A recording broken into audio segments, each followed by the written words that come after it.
Mr. President, I also will not interpolate or make my own privileged speech today as requested by the Senate President.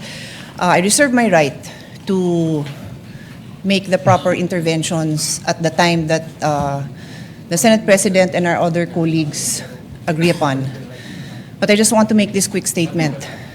Parang walang nangyari. Yan po ang statement ng ating butihing Senadora Risa Hontiveros.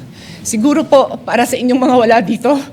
Pero para sa amin na nandito, napakaraming nangyari. Takot na takot po ako na kailangan ko na magpaalam sa mga anak ko.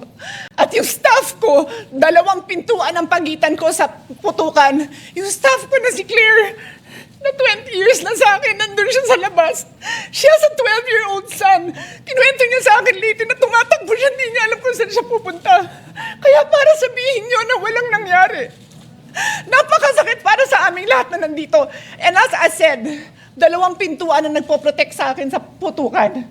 Pero yung media, yung Senate staff, yung hindi naman makauwi dahil sila ang security, sila ang elevator, women and boys natin, nandoon po sila. So dear colleagues, napakarami nang nangyari. And one more thing, wala ho akong sinisisi. Pero nung pagkatapos ng lahat, pagtingin ko ng group natin, yung dating majority group, walang ni isa sa inyong nangamusta sa amin. Some of you I've known for 20 years, 10 years, and I didn't even hear any of you say, "Kamusta na kayo dyan?"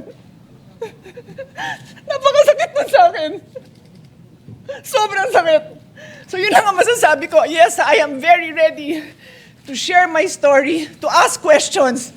Pero kung wala ho kayo dito, huwag niyong questionin yung mga nangyari sa mga nandito. Dahil nandito kami, kasama ng staff namin, Senate staff. You have your own story, I respect that. But please respect my own story.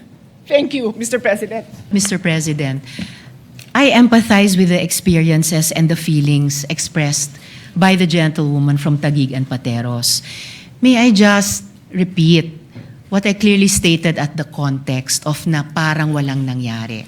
I'm talking about ngayon, after those terrible events that caused fear and a lot of other negative emotions and experiences sa ating mga colleagues, sa ating mga Senate staff, sa security unit dito at sa Senate media. Yun po yung punto ko.